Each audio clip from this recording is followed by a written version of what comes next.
téléspectateurs, bonjour, bienvenue sur votre émission. Ce plateau, bel et bien, émission grand débat ce matin, dimanche 6 août de l'an de grâce 2023. C'est un plaisir renouvelé. C'est toujours avec un honneur de savoir que vous nous regardez dans toutes nos plateformes digitales, à travers Facebook, YouTube et surtout dans vos petits écrans télévisés. Merci encore, chers téléspectateurs, de nous renouveler cette confiance. Nous sommes ici parce que vous êtes de l'autre côté. Une fois encore, le dimanche là est arrivé. Nous sommes ce dimanche, un dimanche où on va tout dire, ne rien dire pour nuire, ne rien taire pour plaire. Voilà donc le leitmotiv de l'émission Grand Débat de ce matin. Mesdames, messieurs, c'est parti pour l'émission, mais avant nous allons accueillir nos invités qui sont déjà dans ce studio, sur ce plateau, j'allais dire. Je vais commencer à ma droite. C'est la première du genre à être sur le plateau Univers TV, à travers bien sûr l'émission Grand Débat. Je commence avec lui. Lui, c'est Monsieur Mokou Issofa. Il est là pour le compte du parti Rassemblement démocratique du peuple camerounais. Monsieur Mokou, bonjour et bienvenue. Bonjour Bachir, bonjour à mes copanélistes ici, bonjour à vos milliers de téléspectateurs. Comment allez-vous ce matin? En tout cas, je pense que je vais bien. Ma tête se repose bien sur mes deux épaules. Je pense que je vais bien. En tout cas, comment se porte le Rassemblement démocratique du peuple camerounais, ceci où? Le RDP se porte plutôt bien. Nous avons lancé un certain nombre d'activités sur l'ensemble du territoire. Nous tenons les meetings, nous tenons les conférences de section, nous tenons les conférences de sous-section et autres. Nous ne sommes pas en train de dormir, nous travaillons pour préparer nos victoires. En tout cas, vous allez dire toutes nos civilités au président de votre parti. Tout à fait. D'accord. De l'autre côté, je vais accueillir aussi, c'est le PC, il est là pour le compte du Parti camerounais pour la réconciliation nationale. Lui, c'est Maître Zunki Choussu. Maître, bonjour et bienvenue. Bonjour et bonjour également à tous mes copanélistes de ce matin. Nous pensons que chez nous au PCRN, pour emboîter le pas, puisque nous savons, il sera question de nous demander comment nous nous portons au niveau du PCRN. En tout cas, comment allez-vous d'abord? Nous, personnellement, nous pensons que si nous tenons debout, nous allons effectivement très bien. Et surtout notre parti, nous sommes évidemment très bien, justement parce que le parti se porte également très bien, surtout dans le département du Nord. Et vous allez constater la fatigue, nous sommes animés d'une fatigue, cela est dû à l'état de la route, ce qui explique encore une raison de plus, qui explique l'oubli, c'est-à-dire que le département du Nord qui, dans le projet politique de ceux qui nous gouvernent, ce qui explique que nous sommes toujours aux oubliettes, parce que c'est déjà difficile de rejoindre, de quitter de Fumbo pour Fumban en toute quiétude. Je ne pense pas que ce serait de quitter Fumbo pour Massangam qui sera praticable. D'accord, merci. Je pense que votre tenue, couleur noire, symbole de mauvais choses. Je pense que ça n'a rien, ça ne peut pas en droite ligne avec le mouvement de votre parti actuellement. Ça ne concerne pas, ce n'est pas l'intérêt. D'accord, merci. C'est juste une question. Alors, de l'autre côté, on va accueillir Monsieur Joudom Amadou, habitué de ce plateau. Il est là pour le compte de l'Union démocratique du Cameroun. Monsieur Joudom, bonjour et bienvenue. Bonjour Béchir et bonjour aux nombreux téléspectateurs de Univers Social TV. Comment allez-vous ce matin? Je pète la forme. Vous pétez la forme, cela se constate à travers votre accoutrement. On sent que l'UDC est là, l'UDC vit, et votre président, le président de votre parti se porte bien. Effectivement, vous voyez que j'aborde la tenue de l'UDC parce que je suis fier d'être UDCiste et qu'aujourd'hui nous tenons une très grande réunion pour l'animation politique de notre parti, ce qui fait que le parti est sur ses deux jambes et la présidente nationale également. D'accord, merci chers téléspectateurs. Voilà donc pour ce qui est des invités ce matin, ce dimanche 6 août de l'an 2023 sur Univers Social Info à travers l'émission Grand Débat. C'est important de le dire, mesdames et messieurs. Merci encore. Ne rien dire pour nuire, ne rien taire pour plaire. On va dire la vérité, rien que la vérité, surtout la vérité. Et chacun assume ses propos sur ce plateau. Voilà de ce qui est des invités, mesdames et messieurs. On va aborder sans transition la première thématique de ce matin. On parlera, bien évidemment, chers téléspectateurs, de l'insalubrité au Cameroun, insalubrité dans nos villes et communes. causes, conséquences, solutions. Insalubrité dans nos villes et communes, causes, conséquences et solutions. Je vais commencer par M. Jounda Mamadou cette fois-là. M. Jounda Mamadou, l'insalubrité dans nos villes et communes, comment expliquez-vous cela? Est-ce que le Cameroun est devenu un déportoir où les villes, les communes se portent plus ou moins difficilement en matière de salubrité? Effectivement, Béchir, vous abordez un gros thème. Dernièrement, lorsque j'ai rencontré un téléspectateur de Univers Social TV, il me disait qu'à chaque fois, lorsqu'il y a un thème, je vais toujours rapprocher ce thème à un fait politique. Évidemment, les problèmes de tout le monde sont des problèmes politiques et les problèmes politiques sont les problèmes de tout le monde. Aujourd'hui, vous entamez une grande thématique qu'est l'insalubrité au Cameroun et en général. Je me souviens de quelques titres que nous avons eus ces derniers temps au travers de la presse. Il y a par exemple un titre de mutation qui disait Yaoundé ville poubelle. Un autre titre du journal Le Jour, Yaoundé est très sale. Et un autre titre qui disait Yaoundé suffoque. Et je me souviens d'une petite boutade de du président de la République qui disait lorsque Yaoundé respire, le Cameroun vit. Je me dis que maintenant, lorsque Yaoundé suffoque, tout le Cameroun se meurt. Vous voyez maintenant que c'est toutes les villes du Cameroun qui ont des problèmes d'insalubrité. Et c'est un problème général. Nous allons entrer dans les causes tout à l'heure, parce que ça ne parle pas seulement Yaoundé, ça ne parle pas seulement Douala, les grandes capitales, ou Bafoussam, c'est presque toutes les villes, parce que les villes du Cameroun, le Cameroun est à 50%, voire 60% urbanisé. Presque 60% de la population camerounaise vit dans les villes. Et la démocratie grandissante, croissante, voilà ce qui est les premières causes de cette instabilité, de cet anarchisme que nous voyons, parce que ça va aussi en droite ligne avec le thème que nous avons eu à débattre ici la semaine passée, les constructions anarchiques au Cameroun, parce que tout cela entre dans les politiques publiques, parce qu'il n'y a pas de politiques publiques conséquentes afin d'essayer de résorber tous ces problèmes que nous vivons dans toutes les villes. D'accord, on va y arriver. Merci, c'est votre premier jet par rapport à la thématique. Medzunki, pour le Parti camerounais pour la réconciliation nationale, quel est votre premier regard par rapport à l'insalubrité grandissante dans nos villes et communes au Cameroun? Merci, M. Bachi, d'aborder ce sujet d'une importance colossale, parce que les populations en payent la conséquence. Nous pensons qu'il est temps que nos dirigeants comprennent l'importance de ceux qui nous ont élus.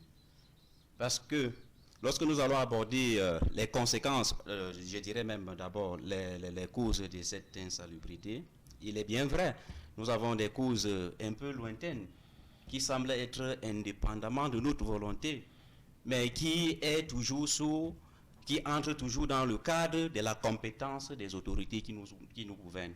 Donc, je dirais vous, PCN, vous pensez qu'est-ce qu'il y a de l'insalubrité au Cameroun, dans nos villes et communes? Là, il faut être aveugle pour ne pas le voir.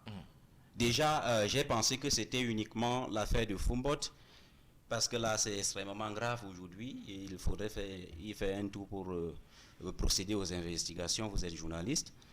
Et sauf que quand j'ai pris la route ce matin, au niveau de Koutaba, de l'arrondissement de Koutaba, c'est-à-dire qu'en face de l'entrée de la commune, un peu avant la gare routière, vous trouvez qu'il y a toute une touffe d'ordures.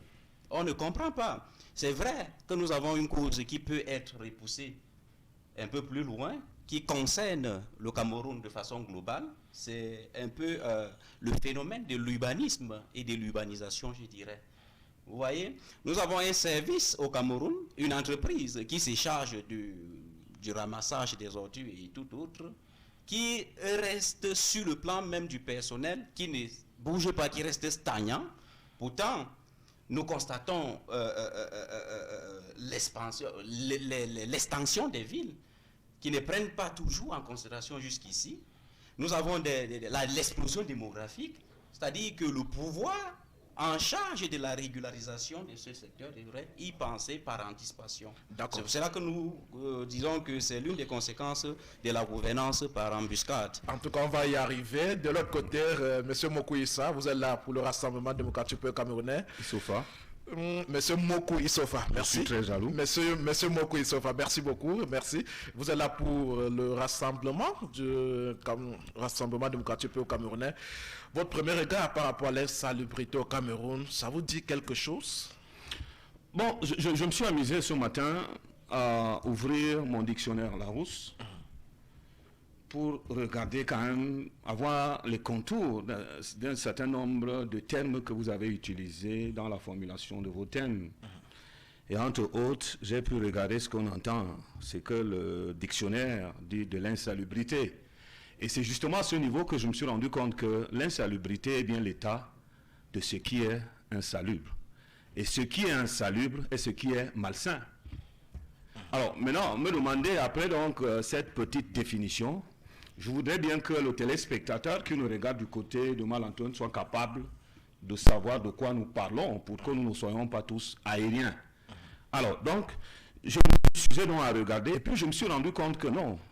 Alors, si l'insalubrité, c'est bien, disons, le caractère de ce qui est insalubre, c'est-à-dire ce qui est malsain, je peux donc dire que le Cameroun n'est pas entièrement sale.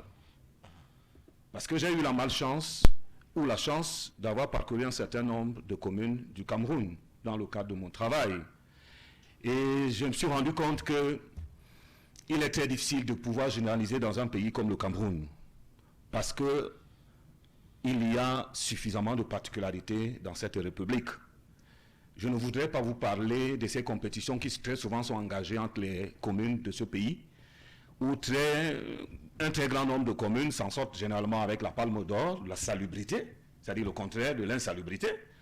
Donc je ne peux pas dire au premier jet que le Cameroun est un pays sale. C'est vrai qu'il y a des communes qui suffoquent, mais je me pose souvent la question de savoir à qui la faute véritablement.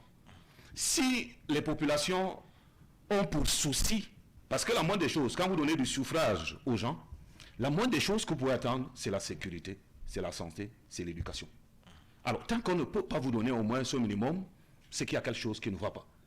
Et je pense pour le cas du Cameroun, qu'il y a des efforts qui sont faits et qui méritent quand même d'être salués. À côté de ces efforts, il y a les communes qui restent à la traîne. D'ailleurs, vous n'avez qu'à voir qu'à travers le budget d'investissement, les projets réalisés dans le cadre du budget d'investissement public, vous vous rendez compte qu'il y a des communes qui émergent, mais il y en a qui sont en stagnation.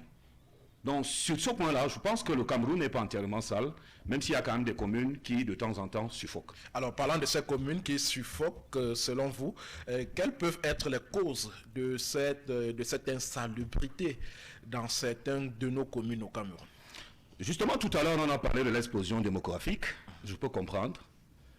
Mais moi, je pense que vous et moi, nous demandons quand même, nous avons nos domiciles. Nous n'allons pas attendre que les uns et les autres viennent balayer chez nous quand même. Moi, je pense que c'est une affaire de tout le monde et qu'on devrait tous s'impliquer.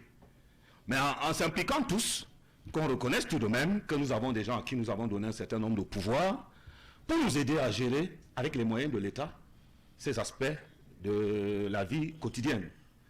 Moi, je pense que au-delà donc de l'explosion démographique, il y a également le fait que certains responsables des communes sont suffisamment laxistes. Et quand je le dis, je pèse bien mes mots. Pourquoi je le dis? Je le dis simplement parce que quand vous voyez une ville ou un arrondissement qui a moins de 100 000 habitants, vous n'avez que quelques ruelles, mais qui sont jonchées encore d'ordures, alors que pour les enlever, on n'a pas besoin de milliards. C'est un problème. Ça veut dire qu'à côté de ce que l'explosion démographique elle est galopante, il y a également le fait que certains exécutifs communaux sont suffisamment laxistes pour laisser les populations dans les ordures. Quand vous balayez le chevaux, vous attendez que quelqu'un vienne vous aider à le faire. Mais maintenant, quand vous avez balayé, il faut déposer quelque part. Quand vous n'avez pas de fosse pour pouvoir traiter vous-même vos ordures, qu'est-ce que vous faites? Vous les déposez où les municipalités vous demandent de déposer. Mais maintenant, il faut donc que les municipalités fassent véritablement leur travail en faisant de la collecte, de l'enlèvement des ordures, leur priorité. C'est de ça qu'il s'agit. Donc moi, je pense que les responsabilités peuvent être partagées, mais il est du devoir régalien des élus de s'occuper au moins des centres-villes pour que les populations se battent dans leur cadre pour pouvoir rendre la ville propre. Ne pensez pas qu'une ville sera propre simplement parce que les allées, le niveau central est propre. Non. Il faut bien qu'on commence par les domiciles. Mais malheureusement, quand vous avez balayé le chauveau, il faut pouvoir trouver un dépôt de collecte ou un endroit où on peut tout de même déposer pour que cela soit enlevé. Maintenant, quand ce n'est pas devenu une priorité, vous comprenez avec moi que la ville restera sale. Merci. Voilà, c'est important de le dire, chers téléspectateurs. Voilà, parlant bien sûr de l'insalubrité au Cameroun, Monsieur Mokou Issa du Issofa. Monsieur Mokou Issofa, merci. Très bien, Monsieur, je vais y arriver. Monsieur Mokou Issofa, merci. Alors, de l'autre côté, Monsieur Jouda Mamadou, on va revenir à vous, certainement. C'est important de le dire, chers téléspectateurs. Vous pouvez réagir à travers le numéro qui va s'afficher au bas de votre petit écran télévisé. Vous allez réagir pour apporter vos différentes contributions par SMS ou encore par WhatsApp, mesdames, messieurs. Voilà ce qui est dit. On parle de l'insalubrité au Cameroun, cause, conséquences et solutions. C'est bien de le dire. Je vais, Monsieur Joudan Amadou, nous vous relançons là. Alors, est-ce que vous êtes d'accord avec Monsieur Mokou Issofa qui dit que selon lui, l'insalubrité, c'est un problème de tout le monde, ça y va de soi? Effectivement, je suis d'accord avec M. Mokou Issofa. Je n'ai pas écorché son nom, heureusement. Je suis d'accord avec lui dans la mesure où il a dit que les responsabilités sont partagées. Parce que la première responsabilité, c'est à l'endroit de toi, citoyen de ta ville. C'est toi qui dois garder propre ta ville. Maintenant, c'est maintenant au niveau du degré de responsabilité. Tout à l'heure, mon frère Chousu a dit que la première responsabilité, c'est envers ceux qui nous gouvernent. Et ceux qui nous gouvernent, c'est qui? Nous allons partir du haut vers le bas. Pourquoi y a-t-il insalubrité dans nos villes? Parce que nous n'avons pas une politique d'urbanisation claire. Deuxièmement, c'est parce que il n'y a plus de prospective. Heureusement, le gouvernement de la République, dernièrement, sous l'autorité du ministère du plan et de l'aménagement du territoire, a dernièrement célébré les premières journées de la prospective au Cameroun. Il n'y a pas de prospective au Cameroun. Il n'y a pas de planification. Parce que ceux qui sont de mon âge savent que sous le président Aïdjo, il y avait la planification. Et on planifiait. Le problème que nous avons avec nos villes aujourd'hui, c'est que nos villes étaient construites ou bien étaient créées pour une population souvent de 10 000, 20 000 ou 30 000 habitants. Aujourd'hui, il y a l'explosion démographique et on n'a pas pensé le futur. Il n'y a pas eu de prospective pour dire qu'à tel moment, on va atteindre les 100 000 habitants. Par exemple, il y a Yaoundé et Douala où il y a le million d'habitants.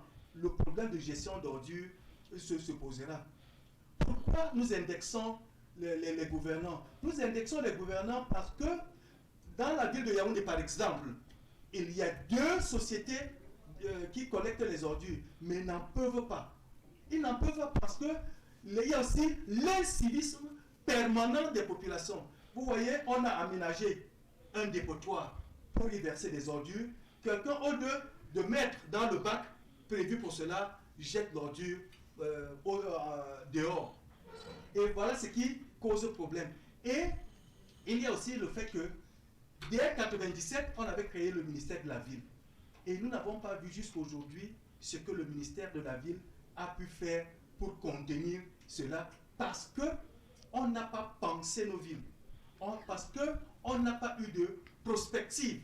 Vivement qu'on s'asseye, qu'on essaye de voir, on sait déjà ce qui fait problème. On le sait déjà. C'est parce qu'il y a la démographie grandissante, nous sommes dans une société de consommation à outrance. Tout à l'heure, là, vous parlez des gouvernants. Il s'agit de qui? Vous faites allusion? Les gouvernants, quand j'ai pris le gouvernement... Que vous indexez les gouvernants? Oui, les gouvernants. Après les gouvernants, il y a les communes. Les communes qui sont les démembrements de l'État. Ils ont aussi leur part de responsabilité. Parce que souvent, ils ne maîtrisent pas la gestion même.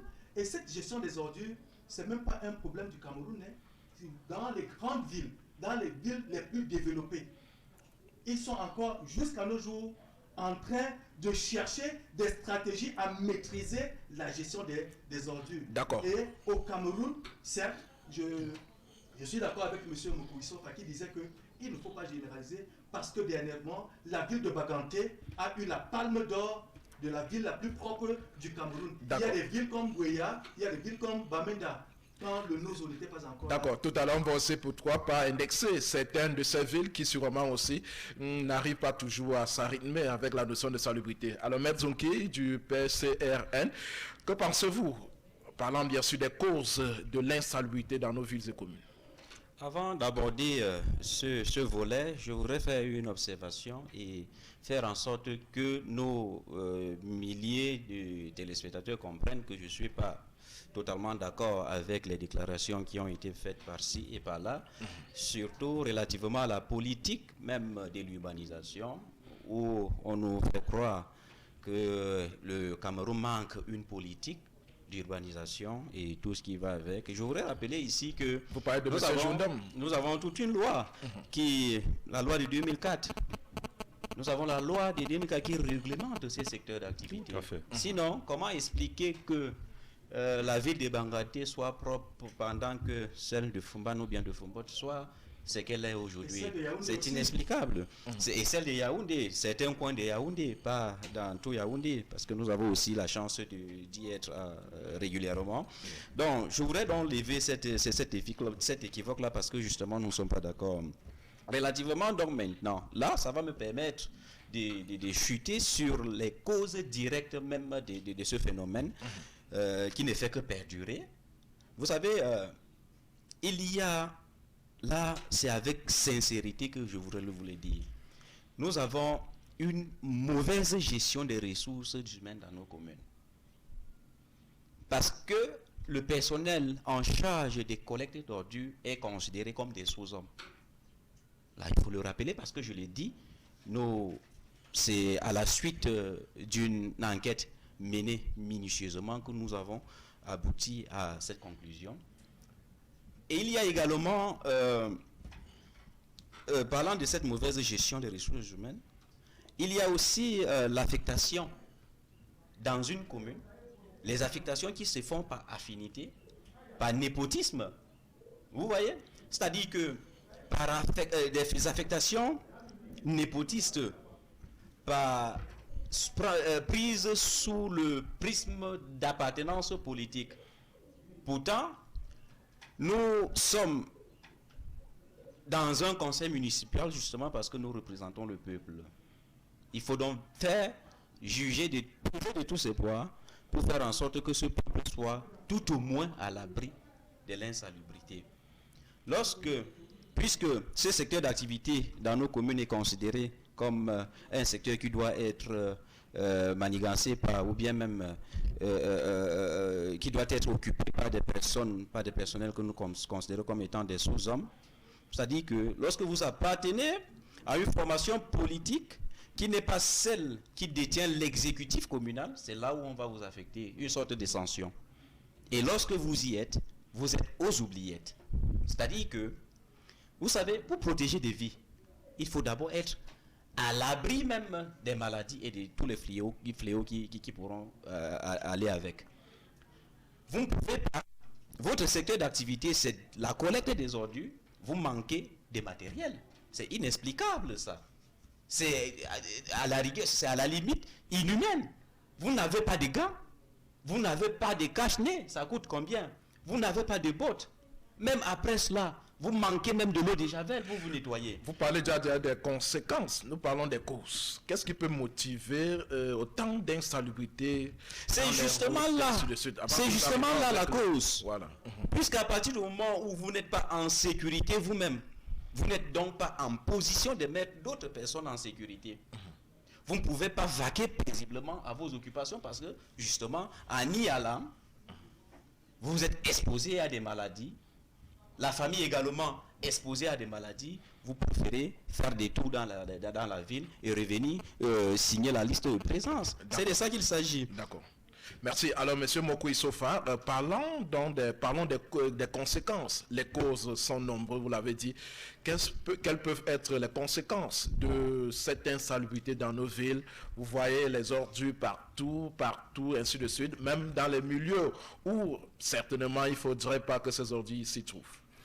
Bien, je voudrais faire mien le premier commentaire que mon frère Zouki a jeté tout à l'heure. Mais tout en ajoutant que la loi sur l'urbanisation au Cameroun, c'est connu. C'est depuis pratiquement 2004. Et il a rappelé, il a fait bien tout à l'heure de le rappeler. Mais je voudrais plutôt revenir sur une cause que M. Njounda m'a bien voulu signaler tout à l'heure en parlant de l'incivisme des populations. Ça, je peux comprendre. Mais moi, je pense que quand les populations ont réussi déjà à faire sortir les ordures de leur ménage pour le point de collecte, moi, je crois que c'est aussi simple que ça de savoir que c'est le travail de l'exécutif communal.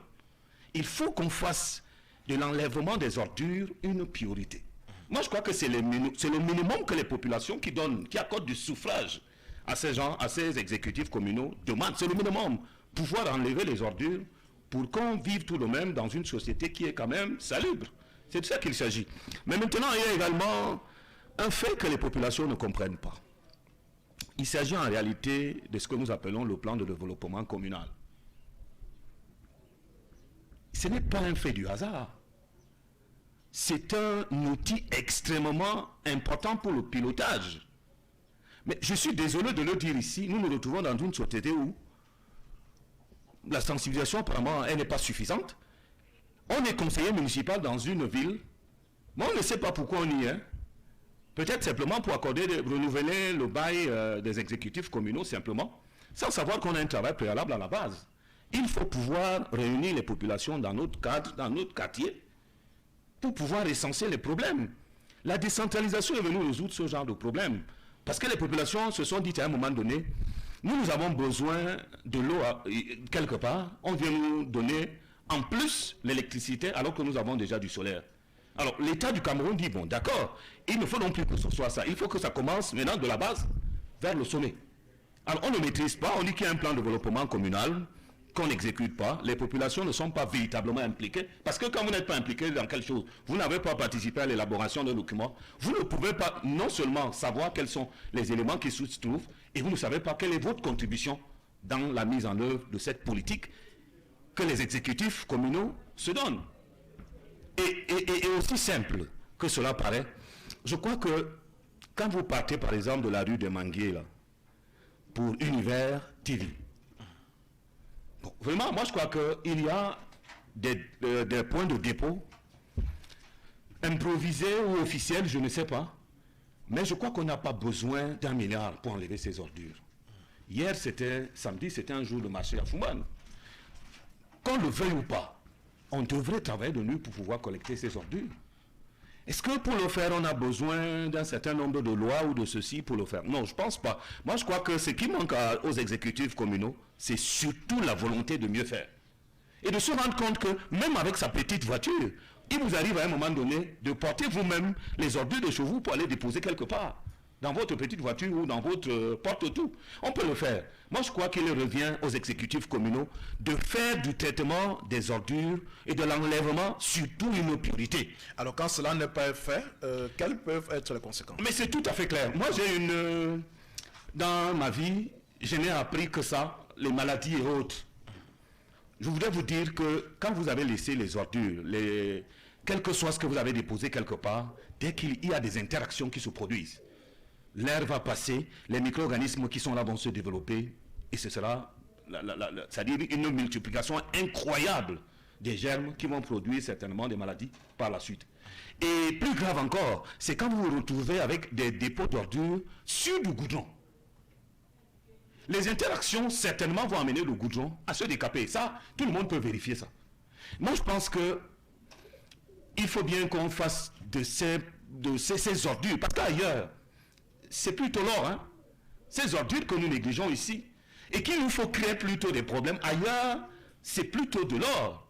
Et je crois qu'à la fin, vers les solutions, on reviendra là-dessus. Mais moi, je pense qu'il faut bien que les exécutifs communaux comprennent que ce sont les populations qui leur donnent le suffrage. Et que ces populations ne demandent rien d'autre qu'au moins 3 éléments. La sécurité, la santé et l'éducation. Quand vous n'avez pas ce minimum, dites-vous que dans votre exécutif communal, vous ne foutez rien du tout. D'accord. Merci. Monsieur Juda Amadou, vous priez de prendre la parole. Merci. Monsieur Moukouissofa, tout à l'heure, a essayé de montrer que nous ne parlions pas du général, on parle du particulier. Effectivement, nous allons partir de la commune de Foumban pour essayer de voir les causes et les conséquences. Nous sommes avec les conséquences. Oui, nous sommes avec... Je vais revenir sur ce qu'il a essayé de dire là. Très rapidement. J'ai juste pris un exemple pour illustrer ce que je suis en train de dire. Oui. Parce que ce que vous dites est vrai, dans la mesure où le plan de développement de la commune de Foumban existe. C'est souvent parce que les uns et les autres ne veulent pas aller vers la source de l'information. Et de deux, le plan d'occupation des sols dans la commune de Foumban est connu. Je ne vous coupe pas, juste un peu, juste pour dire que peut-être que ces populations ne savent même pas que cela existe parce qu'on ne les a pas associés à la planification. Je continue. Allez-y. Après, dans l'élaboration de ce plan... Mais monsieur, je ne voudrais pas que vous faites... Non. Vous parlez seulement de la commune de Foumban. Non, ils ont pris les exemples de la commune de Foumban. Non, il n'a... Allez-y rapidement. Des informations. D'accord. Dans tous les quartiers de la ville de Foumban, par exemple, il y a des comités d'hygiène. Et les conseillers municipaux sont les premiers acteurs de ces comités d'hygiène. Et la commune de Foumban avait donné à ces comités d'hygiène des brouettes et le matériel pour essayer de rendre salubre leur environnement. De deux, la commune de Foumban déjà... Monsieur Jourdan, je voudrais que nous revenions sur les conséquences. Les conséquences, moi je suis voilà. Parce que vous êtes...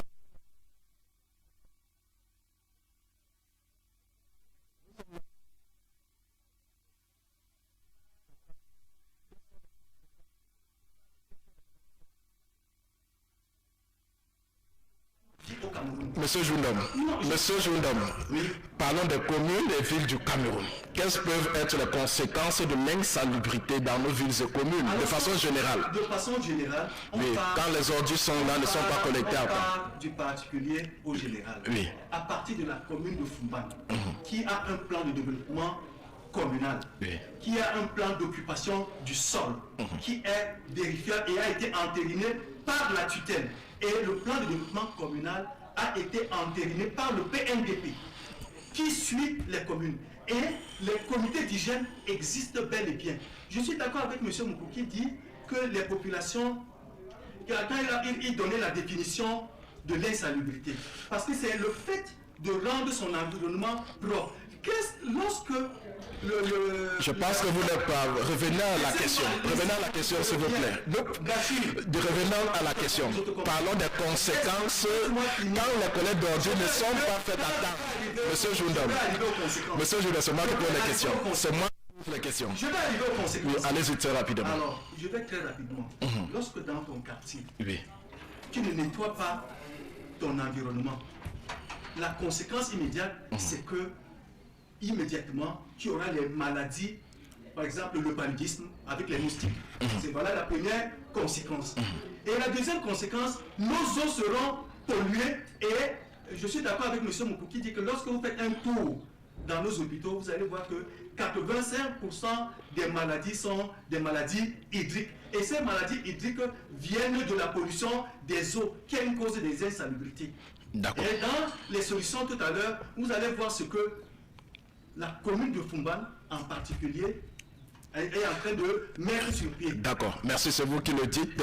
Alors, merci, Maître Zunkir, dites-nous, vous êtes là pour le PCRM, quelles peuvent être les conséquences lorsque les ordures y sont déposées où il le faut, et qu'en réalité, ça tarde à être collecté, la population peut en souffrir? Les conséquences, pour le dire, elles sont nombreuses. Mais avant d'aborder, je voudrais attirer l'attention des uns et des autres et que le peuple que je représente ici, je dirais ainsi même si je n'ai pas de légitimité, je représente le peuple ici, justement parce que nous avons d'un côté le représentant... Vous représentez le PCRN, il faut le dire. Nous avons d'un côté le représentant du régime en place, je dirais ainsi, parce que nous sommes dans un parti, dans une situation où on représente le parti. Et vous voulez voir national. Et de l'autre côté, nous avons celui-là qui représente, n'est-ce pas, le parti qui est au pouvoir, je dirais, entre guillemets, dans le département du Nord. Vous voulez voir si ce peuple jusqu'aujourd'hui, parce que il faut bien le dire, j'ai trop peur. Nous voulons tout ce changement, mais j'ai encore trop peur. Parce qu'il ne faudrait pas que la formation politique qui sera appelée, nous sommes de l'opposition, tous. La formation politique qui sera appelée à remplacer le pouvoir en place soit encore pire que ce pouvoir en place. C'est pour cela que vous allez voir que mes interventions vont beaucoup plus aller dans le sens de l'amélioration, n'est-ce pas, de l'opposition camerounaise, dans ce sens-là. Parce qu'il ne faudrait pas que au lendemain, puisque nous sommes déjà... le débat RDPC opposition, pour moi c'est un débat clos. Je suis maintenant dans l'opposition. Alors, où voulez-vous en venir, puisqu'on parle des conséquences? Nous voulons dire que le temps des discours futiles et stériles est dépassé. Un fait est constant. Que Fumban, Fumbot, Koutaba, partout dans les arrondissements de Fumbot, qu'ils aient des plans de développement communaux et tout ce qui va avec, nous pensons qu'un fait est réel. Je voudrais que vous parlez... Et le fait réel, c'est que tous ces arrondissements de Fumbot, surtout, où c'est encore plus éclairant, où les communes qui sont représentées par l'opposition. Vous allez constater que là, vous allez noter beaucoup plus, c'est à la suite d'une investigation, vous allez noter que ces communes sont beaucoup plus insalubres par rapport au minimum de communes occupées aujourd'hui par le pouvoir. Quelles sont les conséquences de ces... Les conséquences sont directes. Combien de Camerounais meurent par jour du paludisme, de la fièvre typhoïde? C'est la conséquence directe. Lorsque le personnel en charge de la collecte des ordures ne se préserve pas, n'est pas en sécurité dans ce service, c'est lui-même qui reviendra, qui retournera à la maison, exposer sa famille, toute la famille, à ce genre de maladies. D'accord. Donc nous pensons que là, c'est la conséquence directe, c'est que des nombreuses maladies, des maladies qu'on peut bien éviter, sans attendre d'abord être infecté, c'est ça la conséquence directe de ce phénomène. Alors, nous allons sortir de cette première thématique. Maître Zoukir du Parti camerounais pour la réconciliation nationale. Quelles sont les solutions? Les ordures sont là, l'insalubrité est là. Quelles peuvent être les solutions si jamais le PCRN arrivait à prendre le pouvoir en 2025? Ou encore, qu'est-ce que vous menez au quotidien pour éviter ou encore pour diminuer le taux d'insalubrité dans nos villes et communes? Ce que nous pouvons faire, à partir du moment où nous n'avons pas encore de légitimité, ce n'est que la sensibilisation. Et c'est ce que nous faisons au quotidien. La sensibilisation. Amener les uns et les autres à comprendre, c'est que le résultat, il est même déjà sur le terrain, à notre niveau, parce que dans les quartiers, lorsque nous sensibilisons, nous nous rendons compte que les quartiers sont propres, parce que chaque ménage a au moins un balai. Là, c'était fait. Vous pouvez vérifier. Chaque ménage a au moins un balai. Mais à partir du moment où ils ont balayé, ils ont entassé, là, ça ne relève plus de notre compétence parce que nous essayons même de discuter avec ceux-là en charge de la gestion de la chose, mais qui n'aboutit toujours à rien. Donc nous, au PCRN, nous pensons que la première solution, c'est la prise de conscience de ceux-là en charge des collectes de ces ordures. L'être humain au centre de la politique. Parce que celui qui pense que son semblable, c'est exactement comme lui, ce n'est pas parce qu'il est à l'abri de telles choses, qu'il doit abandonner son semblable. Il faut prendre l'être humain et le mettre au centre de la chose publique. Et à partir de ce moment-là, nous pensons que le problème sera résolu. Hein. D'accord. Le problème sera résolu. Parce qu'à partir du moment où, après avoir entassé des ordures, il y a un service bien entretenu. C'est juste un manque de volonté. Et je voudrais même revenir un peu, hein, parce que pour essayer de vous faire comprendre que, figurez-vous, il fut un temps, à Fombot, dans la commune de Fombot, parce que bon, aller des particularités pour les généralités, mais je préfère parler de ce que je maîtrise mieux. Dans la commune de Fombot, au moment où le parti au pouvoir, c'est-à-dire le RDPC, était à l'exécutif communal, à ce moment-là, il y a des personnels chargés des collectes d'ordures qui étaient mieux entretenus par rapport à aujourd'hui. Parce que, partant du fait que le conseil municipal a constaté que ces personnels n'ont aucun avantage entre guillemets, ils ont siégé et ils ont trouvé une enveloppe, c'est-à-dire mensuelle, pour ces personnels-là, pour leur...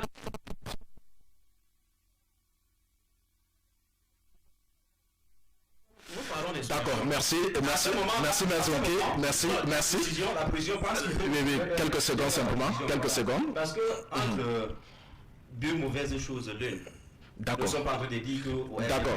Merci, on a compris. Nous connaissons tous. On a compris. Monsieur Mokoui Sofa, vous êtes là pour le Rassemblement démocratique camerounais. Vous, RDPC, qu'est-ce qu'il faut faire concrètement pour que l'insalubrité dans certaines de nos villes communes au Cameroun puisse cesser? Quelles peuvent être les solutions pour gérer ce problème? Écoutez, je suis très content d'entendre un membre de l'opposition parler comme cela du Rassemblement démocratique du peuple camerounais que j'ai l'honneur de représenter à votre débat. Alors, cela étant dit... Cela relève de l'honnêteté intellectuelle. Tout à fait. Reconnaître l'effort qu'il d'accord, fait. allez, nous sommes d'accord là-dessus. Bien, mais maintenant, je voudrais dire quoi? Que M. Jundam, tout à l'heure, a évoqué un certain nombre d'éléments que j'ai relevés. Il parce qu'on va sortir avec les solutions. Tout à fait. Je sors avec les solutions. Rapidement, je vais aller avec les solutions. Il parlait du non-respect du plan de développement communal et même les plans de construction et autres. Je me suis posé une question. Si les populations ne respectent pas le plan qu'elles se sont données, il y a quelque chose. De deux choses l'une. Soit elles ne se reconnaissent pas dans ce plan, ou alors elles n'ont même pas du tout participé à l'élaboration de ce plan. C'est pour ça que le respect devient véritablement un problème. Deux, il a évoqué tout à l'heure le fait que si Yaoundé suffoque, le Cameroun se meurt pour justifier la médiocrité dans certaines communes. Non, je dis, c'est pas bon. Je crois qu'il faut copier des bons exemples. D'ailleurs, quand vous arrivez dans une ville comme Yaoundé ou Douala, le traitement des ordures de temps en temps pose des petits problèmes. Ça, je peux le dire. Mais ce problème-là n'est pas exactement le même que nous retrouvons dans certaines communes. Parce que très souvent, quand vous arrivez dans une ville comme Yaoundé, Douala, où nous avons des communes de villes, c'est pas la même chose, parce qu'il y a des conflits de compétences qui de temps en temps se mettent en place. Il y a des communes qui se réservent le droit de faire un certain nombre de choses en pensant que ça c'est du devoir de la commune de la ville, pendant que c'est l'inverse que la commune de la ville pense. Il y a également le fait que les partenariats qui sont noués avec des ONG qui gèrent ces ordures dans ces grandes villes posent souvent un problème de mise en œuvre, surtout quand il y a des tensions de trésorerie. Il vous souvient à un moment donné qu'Isakam avait rangé ses bottes à Yaoundé sous prétexte on n'avait pas payé les décomptes et qu'il fallait un certain nombre de choses. Donc voilà ce que je voudrais sur ce plan-là repréciser. Il nous a également rappelé qu'il y a dans la ville de Fumban des comités d'hygiène pratiquement dans tous les quartiers. Bon, moi je crois que je prends les populations à témoin pour nous dire si exactement cela est fait. Maintenant, les solutions concrètes. Maintenant, pour arriver aux solutions, je voudrais d'abord partir quelques secondes seulement pour évoquer les conséquences, parce que c'est des conséquences que nous allons tout de même avoir quelques pistes de solutions. Très rapidement. Alors, regardez, quand vous avez une chèvre à la maison, qui quelque part a avalé un sachet plastique, c'est clair que la suite est évidente. Elle est évidente, c'est la mort qui va suivre, parce que son organisme ne pourra pas digérer le plastique, et votre animal que vous voulez préserver va certainement mourir. Et pour enlever les ordures, dans une ville où nous avons le matériel de nettoyage, nous avons un matériel roulant adapté, nous avons des pelleteuses, nous avons un personnel. Qu'est-ce qui manque? C'est la volonté. Il faut faire du traitement d'ordures une priorité. Il faut faire de ça une priorité. Et je suis de ceux qui pensent que même pour les enlever, on n'a pas besoin de le faire en journée pour bloquer les axes. On n'a pas besoin. Ailleurs, à regarder comment ça se fait. On enlève les ordures dans la nuit. tard dans la nuit, pour éviter de mettre les populations face à la maladie. Parce que dites-vous que au moment où on enlève, pour ceux qui ont eu l'occasion d'être à côté, il y a des ordures qui ne vous permettent pas de rester tout de même à côté. Et quand je sais qu'il y a des commerçants qui ont des étals ça et là, à côté de ces ordures, vous imaginez donc que quand vous les enlevez, même en journée, c'est un véritable problème. Donc première chose, il faut que les communes fassent de l'enlèvement des ordures une priorité. Si vous voulez manger sur vous, sachez qu'il ne suffit pas de manger, il faut savoir où est-ce que vous allez déposer ce qui va découler de ce que vous avez mangé. Alors si les populations peuvent enlever déjà des quartiers pour laisser dans les dépôts, que l'exécutif communal s'est donné, moi je crois que le minimum qu'on puisse demander à ces communes, c'est de les enlever. Et de surtout faire de ça, penser à faire de ces ordures un traitement capital. Parce qu'ailleurs, je l'ai dit tout à l'heure, c'est de l'or. Est-ce que vous savez qu'on produit des pavés qui sont durables avec des déchets plastiques? Est-ce qu'on va les acheter ici à Fumban? Non, les plastiques, nous les avons dans les points de dépôt. Donc moi je crois que mon ami Jundam qui est ici, parce que je n'ai pas eu l'occasion de discuter avec ses amis, moi je leur aurais dit de façon claire, parce que j'ai l'occasion ici de lui dire qu'ils doivent faire de l'enlèvement des ordures une priorité. D'accord, merci. Monsieur la décentralisation est là pour ça. D'accord, merci. Monsieur Joudamadou, vous sortez là très rapidement. Quelles peuvent être les solutions? Effectivement, l'enlèvement des ordures est une priorité, doit être une priorité. Je suis d'accord avec mon collègue Issofa, dans la mesure où la commune de Fumban a fait de l'enlèvement des ordures sa priorité. Un exemple, si vous allez à la commune de Fumban actuellement, vous allez voir des tricycles.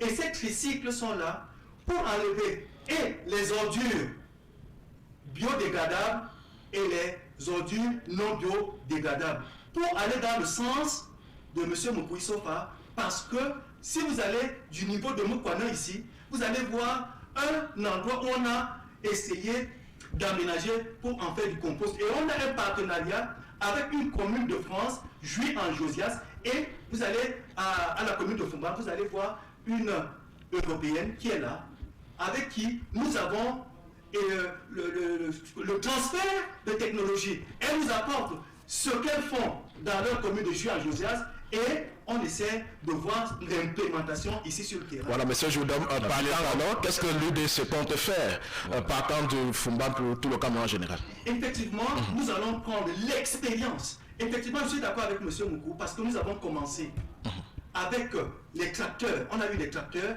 qu'on déposait dans des endroits, mais l'incidence permanente des populations a voulu qu'on n'a pas respecté ces endroits. On a vu maintenant qu'il faut aller de quartier. On est en train de... Il y a une expérience que nous sommes en train de vouloir essayer de mettre sur place. On va de quartier, on a choisi des quartiers où on ira de quartier en quartier avec des tricycles pour prendre ces ordures, les traiter, en faire du compost. Et il y a aussi l'implémentation de l'économie circulaire. Tout à l'heure, il disait qu'on peut transformer les plastiques en pavés. C'est dans ce sens, M. Moukou, j'apprécie ce que vous venez de dire, parce que vous lisez dans la pensée de l'exécutif communal qui dit que... Vous parlez de Fumban, mais dans tout le cas, implémenté. Et dans tout le cas, ça va s'implémenter dans la ce que l'UDC compte faire. Effectivement, dans la mesure où nous avons actuellement plus de 4,5 tricycles afin d'expérimenter dans le quartier pour s'étendre dans toutes les villes. Et en plus, au niveau du syndicat des communes, on va essayer de faire étendre cette expérience et enfin on ira dans tout le Cameroun. Et pour finir, je vais dire, je suis très content parce que ce que j'avais dans l'esprit du PCRN, je viens de le constater sur place avec c'est pas un débat, c'est pas un débat de parti. Merci beaucoup. Merci. Mesdames,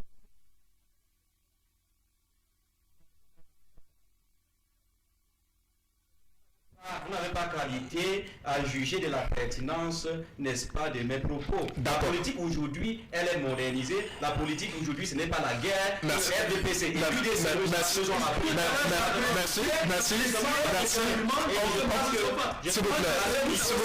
S'il vous plaît.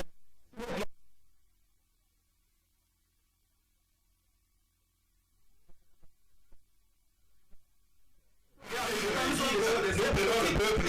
Merci. Les 20 sont dépassés. D'accord. Si effectivement, ce que vous nous dites, on ne peut pas passer 5 années à l'exécutif communal. Nous sommes à moins de 2 ans, à moins d'un an et demi pour les projets. D'accord, merci.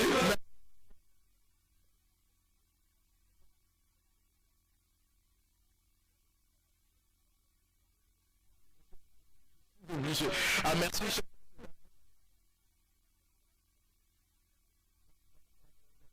Mesdames et messieurs, pour passer à aborder la deuxième thématique de cette émission, on va parler bien sûr de la corruption de façon générale, mais les cas spécifiques tout à l'heure. Mesdames et messieurs, prenons ce verre d'eau et on revient derrière. Dauda Zawala, Yongu Pamam Satanere, ne Yongu Aïba Pandemo Patala Yupono. Yo, Aram sont le phénomène. Ah, Mayona, Nanda Kupcheko Montu, Nanda Tarina Po. Ah, Koyonko, Anta Mayana Po, rien de Po. Otali Pamamon, Tanuka Bangan Popola. Otali Pamamon, Tanusina, Tanusina. Otali Pamamon. Danu kurang pola, abu mawon mana rewa mujere yembuna mabena matuno. Amaya kami yongu pamos ke mombana, angeli nazarani, nangu ayi yo papa mafimina, nangu pandi mo papa jelayina. Ah pama, ma papa tamundum nap, banjona que je m'adapte jam. Oramson. Apombo papa wawa bukaya jusuna. Bibi bukunget ye kaponget ngana. Kitoko jawara. Mushamondinde, Ufusha Moshuko. Otali Pamamon, Tanuka Bangan Popola. Otali Pamamon, Tanusina Popola. Otali Pamamon, Tanuka Popola. Abuma Wonu Manarewa, Wajere, Yabuna Bana Matuno. Amaya Kami Yongo Pamos to Mombana, Angelina Zarani, Angelina Papa Femina. Nangu pade mo papa de la yena. Merci, chers téléspectateurs. Retour sur ce plateau. Nous allons aborder la deuxième thématique. Je pense que les invités seront de plus en plus calmes, puisque c'est un combat d'idées, c'est un débat d'idées, j'allais dire. Restons calmes pourvu que j'aille la vérité, certainement. Mesdames et messieurs, nous abordons la deuxième thématique sur ce grand débat sur ce plateau Univers Info TV. Merci encore à tous ceux qui font des grands signes à travers nos différentes plateformes digitales, Facebook, YouTube et surtout à travers le petit écran télévisé par SMS ou par WhatsApp. Vous pouvez réagir, apporter votre contribution. En tout cas, mesdames et messieurs, nous abordons la deuxième thématique, bien sûr, avec nos invités. Le RDPC représenté par M. Mokou Issofa. L'UDC est représenté par M. Joundom Amadou, le PCRN est représenté par Mebzouki Choussou. Alors, mesdames et messieurs, nous parlons bien sûr de la corruption. Corruption au Cameroun, mais de façon très spécifique, on va parler bien sûr du favoritisme. Car du favoritisme, trafic d'influence et abus de pouvoir. Voilà les trois axes. Je pense que nos invités vont rester seulement sur ces trois axes-là. Favoritisme, trafic d'influence et abus de pouvoir. Voilà les trois domaines dans lesquels nous allons aborder, bien sûr, pour parler de la corruption au Cameroun. Je vais commencer cette fois-là par M. Joundom Amadou. Corruption au Cameroun. Qu'est-ce que la corruption? Est-ce que c'est visible même au Cameroun, avant même d'aborder les trois domaines, népotisme, trafic d'influence, abus de pouvoir? Est-ce qu'il y a la corruption au Cameroun? Alors, je vais prendre le président de la République du Cameroun à témoin. Le 31 décembre 2005, il disait ceci: je ne vois que deux facteurs qui pourraient ralentir notre marche en avant. Le premier tient de l'inefficacité de certaines administrations. Ce n'est pas leur compétence qui est mise en cause, mais leur volonté d'aboutir. Mais il y a plus grave, je veux parler de la corruption que j'ai souvent dénoncée, mais qui continue à sévir. Donc le chef de l'État lui-même sait qu'au Cameroun, la corruption gangrène vraiment la marche du développement. Et depuis 40 ans, c'était son axe d'intervention, la moralisation et la rigueur. Depuis 40 ans. alors c'est visible partout. Et qu'est-ce que la corruption? C'est un service dû pour une récompense indue. C'est un service indu pour une récompense indue. Voilà la corruption. Et c'est ce qui gangrène sur le plan général notre pays. Vous voyez que nous avons des têtes, nous avons des compétences, mais la corruption gangrène notre pays. Tout à l'heure, lorsque vous allez nous poser la question à quoi les causes, on va essayer d'entrer dans les détails. Alors, parlons bien sûr de la corruption, évoquons le cas du favoritisme. Le cas du favoritisme, effectivement... C'est une forme de corruption? C'est une forme de corruption psychologique parce que on essaie de favoriser. Tout à l'heure, je disais que c'est un service dû pour une récompense indue. Un service indu pour une récompense indue. Alors, le favoritisme, c'est un service indu pour une récompense indue. Donc, on te donne un service que tu ne mérites pas. Et on te récompense quand tu ne mérites pas. Imaginez par exemple l'exécutif communal, c'est par exemple le RDPC. Et on favorise seulement pour recruter les gens, seulement les gens de l'UDC. C'est pas aussi une forme de corruption? Tout à fait. Tout à fait. Tout à fait. C'est une forme de corruption.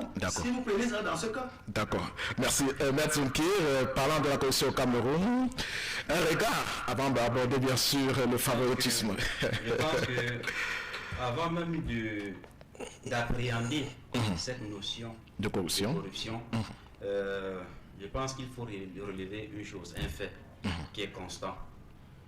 Le fait qui est constant, c'est que le régime en place, le RDPC, à qui le peuple camerounais a confié la légitimité de la gestion de la chose publique, a fait de la corruption son seul pilier de fonctionnement. C'est ainsi dit que si aujourd'hui, de façon brusque, on parvient à mettre fin à la corruption, le gouvernement va s'écrouler. Donc je pense que la corruption, pour entamer la notion du favoritisme, la corruption a un volet passif et actif. C'est-à-dire que parfois, c'est un citoyen qui va vers les autorités en charge de la gestion pour se proposer, au détriment des valeurs républicaines, à avoir des services de la République en récompense de quelque chose de quelle nature que ce soit. Ça a aussi un sens actif, c'est-à-dire que c'est le membre, soit le membre du gouvernement ou bien les autorités en charge de la gestion qui vient vers les populations leur proposer un certain nombre de choses. Nous connaissons comment ça se passe avec les concours et examens dans notre République. Tout ça, c'est ça la corruption. Et si on parvient à mettre fin à cela, je vous assure, de façon brusque, le gouvernement camerounais va s'écrouler. Et parlant du favoritisme, ça prend également plusieurs sens. Il y a le favorisme qui va dans le sens du népotisme, c'est-à-dire que vous avez une autorité en charge de la gestion publique qui s'engage à ne recruter auprès d'elle, l'autorité, que des membres de sa famille. Et nous avons des faits que vous pouvez vérifier avec même la commune de Fumban. Je voudrais même vous dire, si vous pouvez faire des investigations, allez voir qui occupe les services, qui est chef du projet de la commune de Fumban. Je pourrais citer autant avec la commune de Fumbot, avec la commune de Koptamo, avec la commune même occupée, dont l'exécutif est occupé par le RDPC. Je peux vous en citer autant. Et c'est ça qui traîne notre République. Avec la corruption, rien ne peut marcher. Surtout quand ça prend le volet de favoritisme. Et là, alors, ça va également dans le sens de l'appartenance politique. Et ça me permet de revenir sur ce qui a été dit ici au départ. C'est ça qui traîne notre République, dans un trou profond, dans une obscurité noire. Justement parce que lorsque vous avez une position politique bien déterminée et assurée, vous pouvez occuper dans cette République tous les postes dont vous désirez. D'accord. Merci, M. Mokoui Sofar, Rassemblement démocratique camerounais. Corruption au Cameroun. Est-ce qu'il y a même la corruption au Cameroun? M. Jodem l'a dit qu'en 2005, 31 décembre, si c'est vérifié, le président l'avait... Vous avez compris tout à l'heure? J'ai largement tout compris, mais je crois qu'il faut être honnête. On est Camerounais. J'ai la Camerounais, c'est-à-dire de n'avoir qu'une nationalité. On est Camerounais, c'est-à-dire Je suis Camerounais, c'est-à-dire que je n'ai pas deux nationalités. D'accord. Et j'ai le devoir de dire ce que je veux au Cameroun. D'accord. Je suis un libre penseur à côté de ce que je sois militant du Rassemblement démocratique du peuple camerounais. Alors, moi, je voudrais dire, pour répondre, avant d'embrayer à ce que vous avez posé comme question, pour dire à mon frère Zunki qui est là, que justement, c'est un autre membre de l'opposition, M. Joundam en l'occurrence, qui tout à l'heure disait que le président de la République, son Excellence Paul Biya, a fait de la lutte contre la corruption son véritable cheval de bataille. Et ça, il a cité un discours de 2004, de 2005. Allez également lire pour le libéralisme communautaire. Vous allez comprendre que le président de la République avait déjà anticipé sur un certain nombre de choses. Il parlait de la rigueur et de la moralisation. Et cela ne l'a pas empêché à prendre et à enfermer certains de nos camarades du Rassemblement démocratique du peuple camerounais et à les mettre en prison parce que le président de la République estime qu'il faut privilégier les intérêts de l'État Cameroun et non les intérêts des individus. Donc c'est pour répondre à votre question en disant que la corruption existe bel et bien au Cameroun et sous plusieurs formes. Elle va de la plus petite à la plus grande. Elle va de ce qui est invisible à ce qui est pratiquement visible. Il vous souvient que vous ne pouvez pas partir d'une ville à l'autre sans tout de même voir quelque chose, si vous êtes honnête, et si vous avez les yeux pour voir, et non justement pour donner un peu d'esthétique à votre tête. Donc pour dire que cette corruption existe bel et bien au Cameroun. J'ai également entendu sur ce plateau que le RDPC a fait de la corruption son pilier. Pour dire que s'il n'y a pas de corruption, le RDPC ne vivra pas. Non, c'est une erreur. Si le président de la République, qui est le président national du RDPC, a tout de même, malgré tous les commentaires qui se sont faits, a réussi tout de même à parler des individus à col blanc qui rendront gorge, c'est tout dire. Moi, je crois qu'il n'y a pas meilleure incarnation du Rassemblement démocratique du peuple camerounais que son président national. Cela étant dit, je voudrais juste balayer pour dire que le RDPC n'a pas fait de la corruption son véritable pilier. Alors le RDPC, dans son combat pour la corruption, a mis en place, à travers le gouvernement, parce qu'il est très proche du gouvernement, un certain nombre de structures qui se battent et qui ont reçu déjà un certain nombre de choses. Alors comment comprendre le favoritisme et le trafic d'influence? J'ai également, comme lui, comme M. Djundam, regardé également dans mon petit dictionnaire, je suis accroché à ça, parce que j'aime souvent amener les populations qui nous écoutent à savoir où est-ce que nous allons et de quoi nous parlons. Oui. Parce que mon devoir d'homme politique, c'est d'amener les populations à comprendre mon discours. Ça peut ne pas vous plaire, c'est pas mon problème là-bas, mais si je peux me faire entendre par les populations à qui je vais demander des suffrages demain, je serai très content. J'ai regardé et je me suis rendu compte que le favoritisme dans le Petit Larousse, c'est la tendance à accorder des avantages à des tierces personnes par faveur ou par mérite. C'est-à-dire ou par absence de mérite, je veux dire. Oui. Par faveur ou par absence de mérite.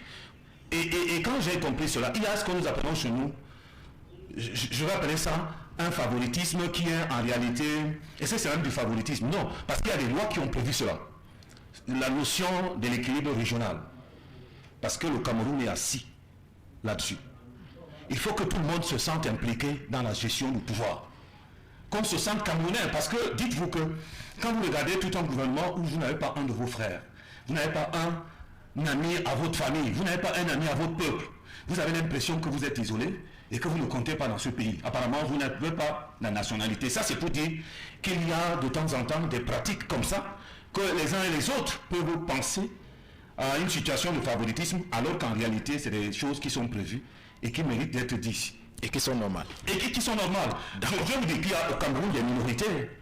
Vous avez les Boro, vous avez les peuples Baguiri, vous avez les peuples Baka, mais qui ne sont pas moins camerounais que nous autres, mais qui n'ont pas reçu l'éducation au même titre que nous. Donc il y a quand même des zones au Cameroun qu'on appelle les zones d'éducation prioritaire.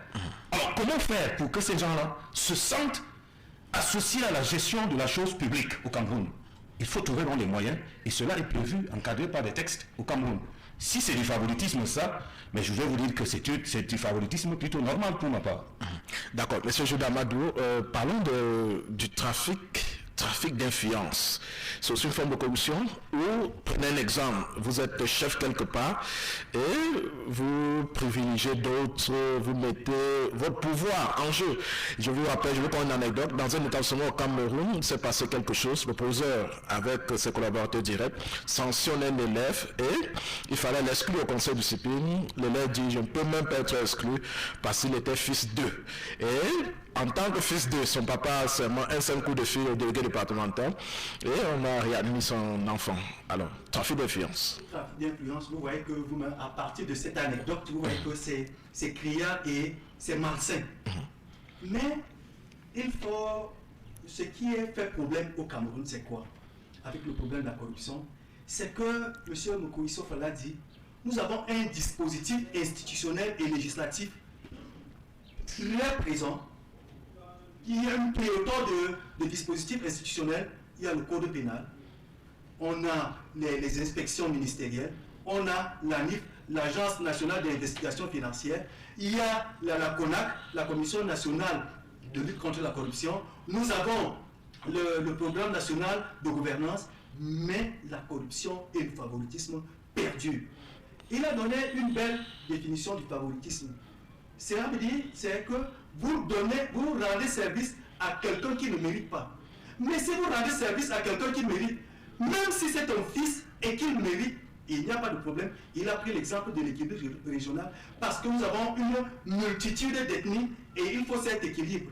Mais il faut qu'on essaye d'aller au-delà de cet équilibre pour entrer dans l'intégration. Parce que lorsqu'on va bien intégrer les populations camerounaises, cet équilibre régional va aller crescendo vers la porte de sortie. Et au Cameroun, le problème véritable de la corruption, c'est l'impunité. Certes, on a vu l'opération Épervier, où on a vu tout un gouvernement, ma foi, composé uniquement des militants de l'ADPC qui sont en prison. On a des premiers ministres, des secrétaires généraux à la présidence qui sont en prison. Mais pourquoi ça perdure? Pourquoi ça perdure? Je suis tenté de dire que la corruption est une méthode de gouvernance. Parce que comment depuis 1982 jusqu'à nos jours, notre patriarche a perdu toute son énergie dans la lutte contre la corruption et la corruption perdue. C'est pourquoi les uns et les autres qui sont tapés dans l'ombre sont en train de prendre ça comme méthode de gouvernance. Voilà pourquoi la corruption perdure au Cameroun. Et cette lutte-là, je ne sais pas si on doit faire l'exorcisme à tous les Camerounais, ce que nous appelons en Bamoun la Rukia. Ici, je ne sais pas si on doit le faire. Moi, je ne vous coupe pas, je prends juste quelques secondes de votre temps pour dire que moi, je pense pas, je ne suis pas de cet avis. Je vais vous dire, parce que tel qu'on vous entend parler, vous êtes suffisamment élitiste. Vous ne parlez que de la grande corruption, de ceci et de tout ça. Mais je voudrais quand même qu'on dise à cette population que tout à fait. Celui qui vient pour la collecte des tickets, qui vient vous donner des tickets de marché et qui prend de l'argent sur vous en vous disant que je ne vous donne pas le ticket, mais donnez-moi plutôt ceci. C'est de la corruption. Et que c'est de là. Tout à fait. Et là, justement, qu'il faut agir. Oui, je suis d'accord avec vous, monsieur Moukouissopa. Parce que c'est la partie visible de l'iceberg que nous voyons, mais il y a la partie invisible de l'iceberg qui est la petite corruption. On dit entre guillemets la petite corruption. Et je vous rappelle, sous Aïdjo, lorsque vous détourniez 500 000 francs, vous étiez en prison à vie. Et les causes de la corruption, c'est quoi? C'est la baisse des salaires, c'est l'impunité, et c'est surtout au Cameroun la mercuriale, c'est-à-dire la fixation des prix. Les prix au Cameroun, vous voyez, un brick de 25 francs qu'on vend à 1000 francs. Un sac de ciment qu'on vend à 16 000 francs. Suivez mon regard avec la Camp Gate, la Covid Gate. D'accord. Voilà tout ce qui a entraîné la corruption. C'est surtout, et en plus, il y a encore le non-respect de l'article 66, la déclaration des biens. Vous voyez, au Cameroun, nous, c'est inadmissible que ce soit les fonctionnaires qui sont plus riches que les hommes d'affaires. Voilà. Tout à l'heure, j'ai dit que c'est peut-être parce qu'il y a eu coupe drastique des salaires qui occasionnent cela, mais ça n'explique pas la corruption que nous avons, symptomatique que nous avons au pays. D'accord. Nelson Pierre du PCRN, vous priez de prendre la parole là tout à l'heure. Même vous êtes juriste, il faut le dire, trafic d'influence. Bon, mon papa est procureur, lui le président du tribunal, alors le coupable peut être innocenté. Voilà, d'accord. Le trafic d'influence, allez-y. C'est un fait. J'ai dit à l'entame de mon propos que le régime en place a fait de la corruption, je précise encore, son seul pilier de gouvernance. Vous dites bien son seul pilier. Son seul pilier de gouvernance. La gouvernance actuelle de la République du Cameroun repose sur la corruption. C'est-à-dire? Je m'explique. Nous sommes dans une république où, pour emboîter le pas de mon camarade de l'UDC, où le fonctionnaire est nanti financièrement comme l'homme d'affaires. Nous sommes dans une république où... Cela ne peut pas s'expliquer.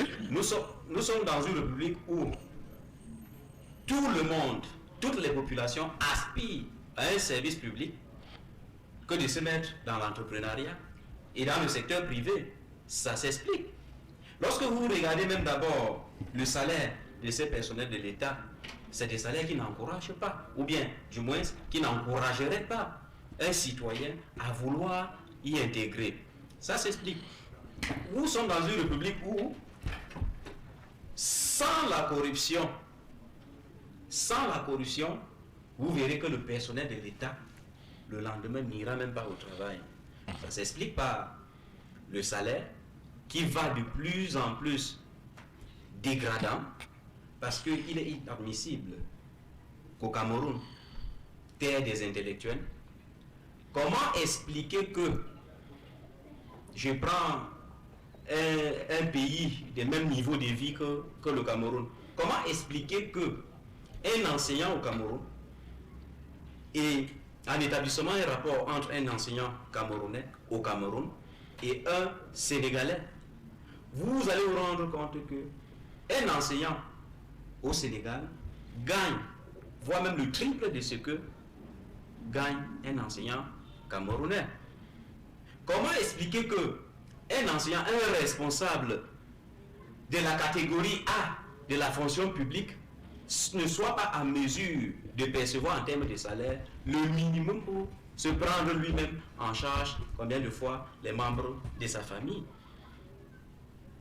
C'est-à-dire que, et à l'extension même de la corruption, vous allez beau dire, je pense que je vais insister sur ce point. Je pense que nous pensons au PCRN, que ce temps-là est révolu, que nous laisse avec des discours, c'est que le chef de l'État a dit, les déclarations des biens, qu'on nous cesse de nous bourrer les oreilles avec les enseignants, tout ce qui va avec la CONAC qui a été mise sur pied, qui au lieu d'être même un service de lutte contre la corruption, se trouve plutôt dans une posture où pour mieux corrompre, il faut même passer par la CONAC. On ne comprend pas. Vous ne voyez pas les efforts faits par ça.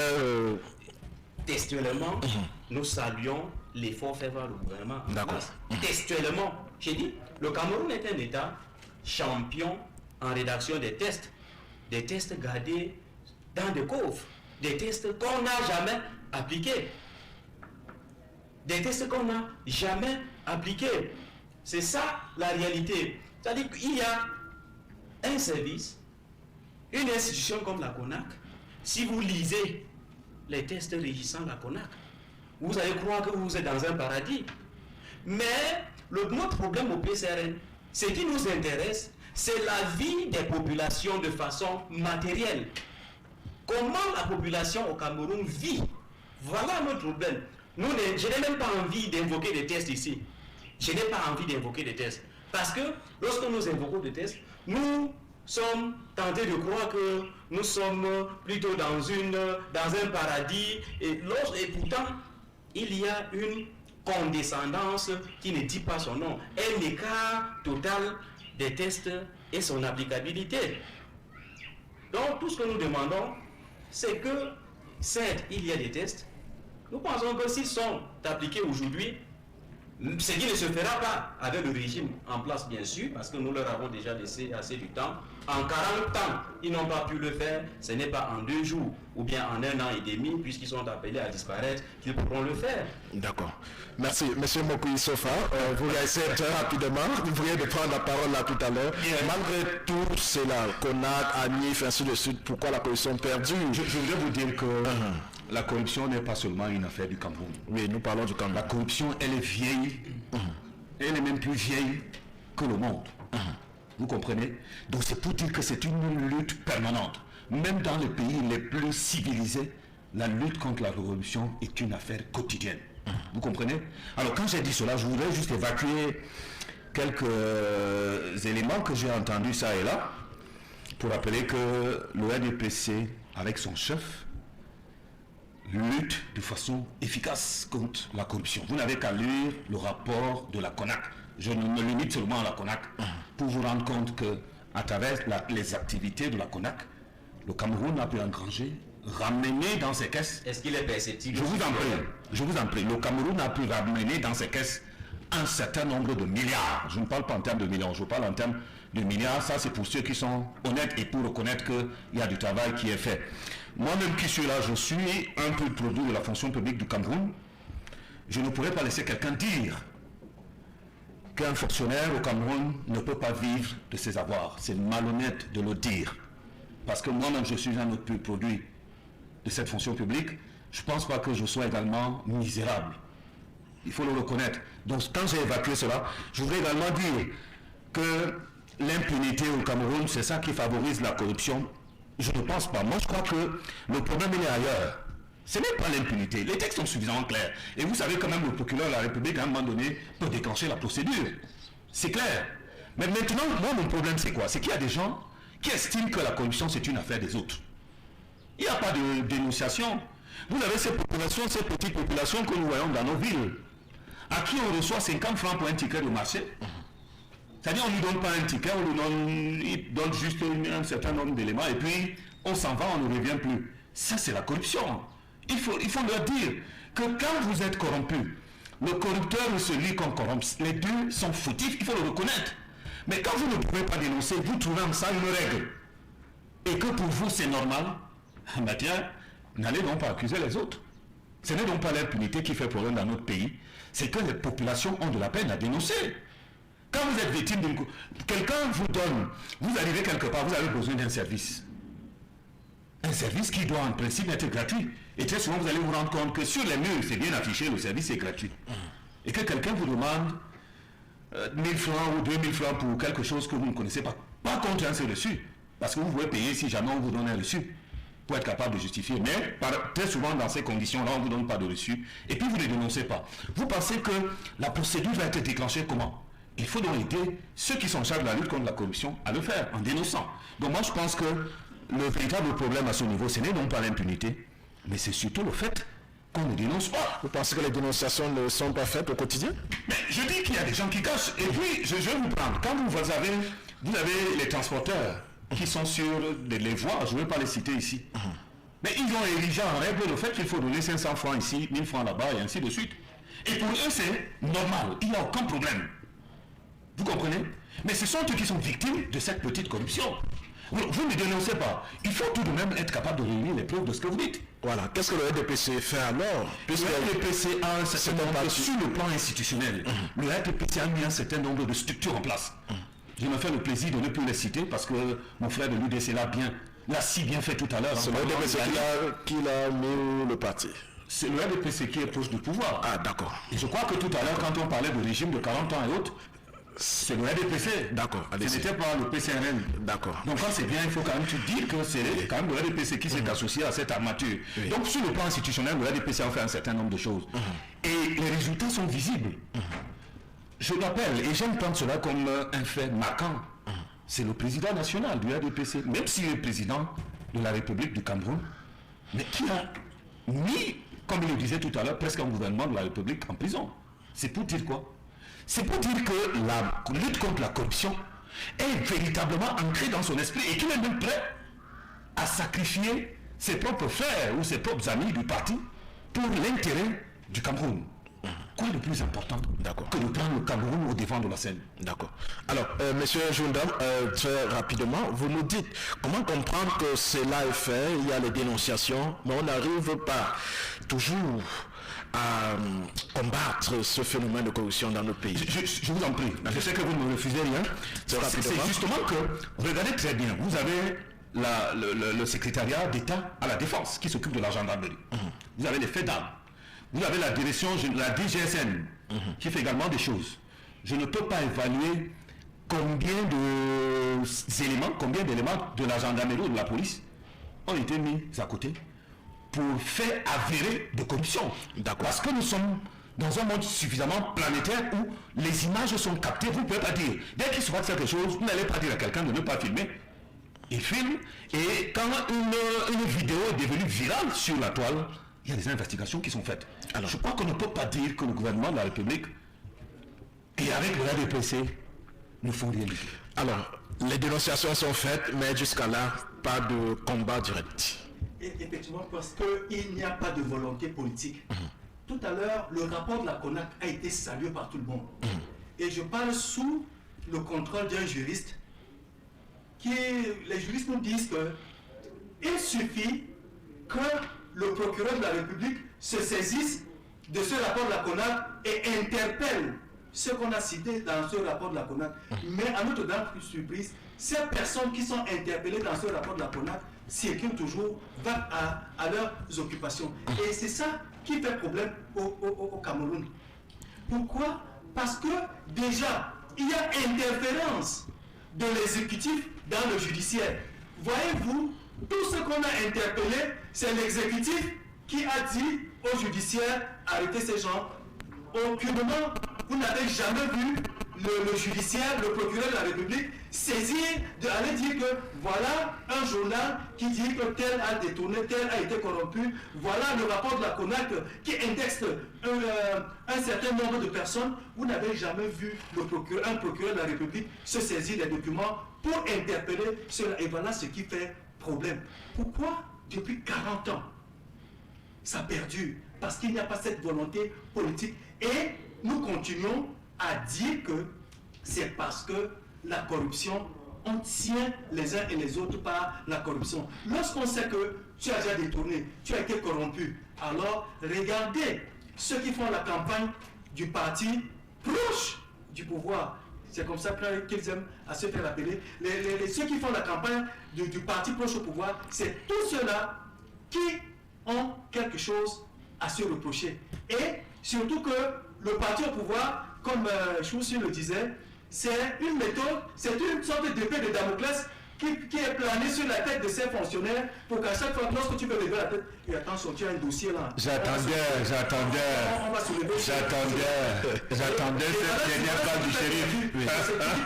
Sinon, le président national du RDPC, le président de la République, prenez les discours du président de la République depuis 1997 jusqu'à 2011. Il a parlé tantôt de l'inertie, tantôt des sommets et des ateliers qui plombent l'émergence du Cameroun. Mais rien ne bouge. Alors, qu'est-ce que compte faire l'UDC? Qu'est-ce que l'UDC peut faire? Simplement établir, la justice. La justice. La justice, pourquoi? Parce qu'il faut combler le gap entre ceux qui sont riches et ceux qui sont pauvres. Tout à l'heure, Choussy l'a relevé. Le fonctionnaire du Cameroun est le mal payé. Et comment comprendre qu'ils sont millionnaires? Monsieur Moukou et moi, comment comprendre qu'ils sont fonctionnaires à la retraite, mais nous sommes mal payés. Un instituteur, regardez ce que gagne un médecin, 7 ans au CUS. C'est rien. Même le sous-préfet que vous voyez là, son salaire est minable. Son salaire est minable. Le fonctionnaire est le mal loti. Nous tous là, nous savons. Et comment comprendre que leur vie sociale... C'est la corruption. C'est la corruption. Et heureusement, peut-être, si vous voyez que M. Moukou Issofa a une vie décente et humble, c'est parce qu'il n'est pas trempé dans les effets de la corruption. Tous ceux-là qui ont vu une vie humble, nous ne sommes pas trempés dans le fait, mais regardez cela. Comment qu'est-ce qui se passe? Quelqu'un qui n'a pas 500 000 francs construit des immeubles de 15 millions, de 20 millions. Déjà à partir de là, une enquête de moralité serait déjà en marche pour essayer de faire des investigations, pour essayer de voir l'origine de sa fortune. Et c'est ça qui donne le président de la République, le président national du RDPC, à la mort dans l'âme lorsqu'il essaie de voir ce que ses compatriotes, ce que ses militants font. D'accord, on va sortir, on va clore le débat d'un moment à l'autre. Mais Zunki, dites-nous déjà, parlons aussi, évoquons l'affaire d'abus de pouvoir pour sortir. Surtout dit, qu'est-ce que le PCRN compte n'est pas totalement éradiqué, qu'elle soit quand même diminuée dans sa population expression.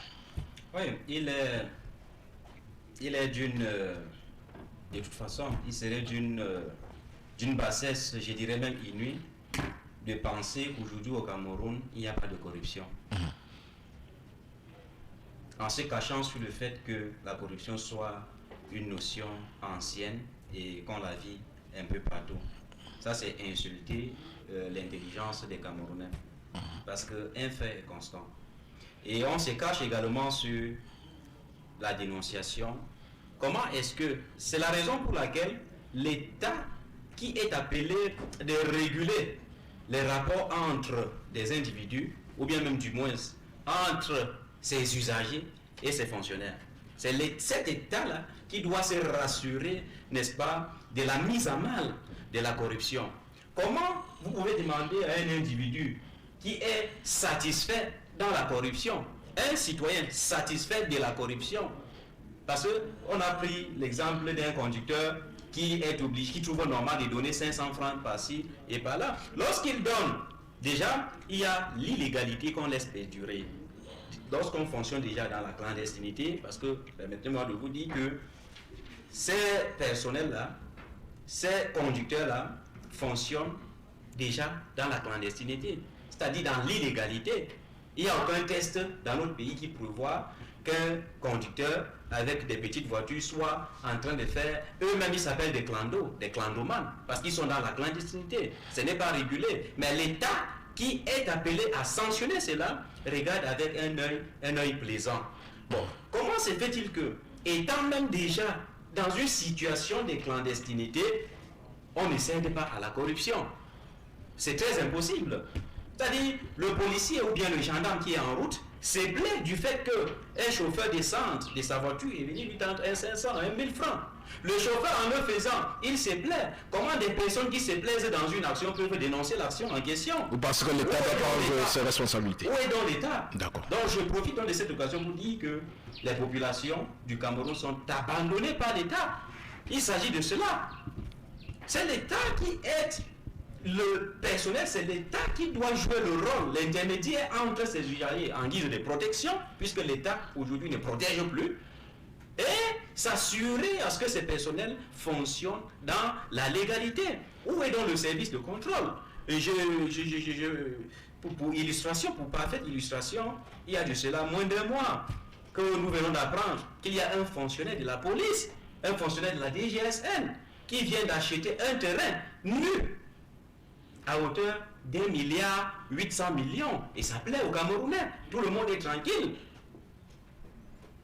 C'est de ça qu'il est question. Où est l'État? L'État attend plutôt le jour où il va se lever parce qu'il voudrait aussi jouir des avantages et des privilèges d'un président de la République. C'est à ce moment-là qu'il va se retrouver en prison. Nous le connaissons.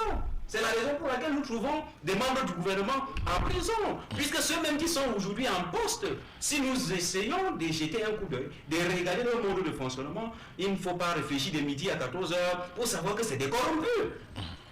Il faut se dire les choses clairement. D'accord. Donc, revenons donc sur... Lorsque j'aurais même voulu qu'en utilisant ces mots contre mon copanéliste du RDPC, que mon frère aussi de l'UDC essaie également de dire au peuple camerounais, à vos nombreux téléspectateurs qui nous écoutent aujourd'hui, que non, le PCRN n'est pas du côté du RDPC. Le PCRN tire également sur le RDPC. Là, ça relève d'une honnêteté intellectuelle. Et lorsque je reviens maintenant sur l'administration de nos localités, c'est encore plus grave. Je vous ai dit à l'entame de mes propos que je préfère beaucoup plus travailler dans le sens de l'amélioration, n'est-ce pas, de l'opposition camerounaise. Parce que nous sommes appelés dans un an et demi, à remplacer le régime en place. Mais il ne faudrait pas remplacer avec des personnes encore plus véreuses que le régime en place. Hein? Parce que lorsque vous revenez dans des marchés, c'est des faits, vous pouvez les vérifier.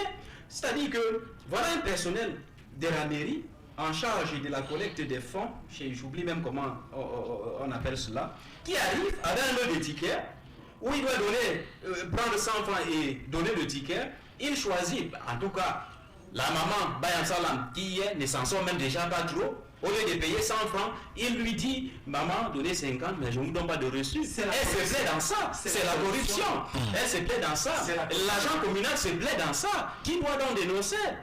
Nous, c'est l'opposition, mais il y a un État. Qui doit donc dénoncer? Comment travailler dans le sens et dans le marché de fumage? Le corrupteur et le corrompu ne peuvent pas... Vous qui avez vu cela, qu'est-ce que vous avez fait lorsque vous avez vu cela? Et puis je vais vous dire, je ne vous coupe pas, mais je vais vous dire que...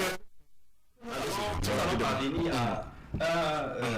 c'est-à-dire à une rubrique de proposition de solution. Je pense que c'est à ce niveau-là que le PCRN que je représente ici vous dira ce qu'il propose pour combattre, n'est-ce pas, ces fléaux qui minent la société. C'est-à-dire l'opposition à qui nous avons conféré un certain nombre de pouvoirs se plaît de la corruption. Le régime en place dont nous décrions depuis plus de 40 ans la mauvaise gestion se plaît également dans la corruption. C'est pour cela que je dis dans cette position que j'occupe aujourd'hui, je représente D'accord, merci. Absurde de déclarer sur un plateau de débat, étant conseiller municipal, que le parti que je représente n'a pas de commune. D'accord.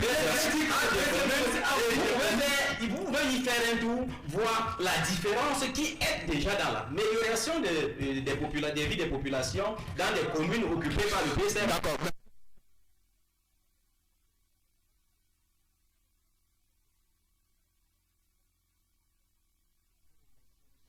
De façon concrète, parce que nous sortons par là. Merci infiniment, Monsieur Mokou Issofa, merci infiniment de nous avoir honoré de votre présence ici. Vous représentez le Rassemblement démocratique camerounais.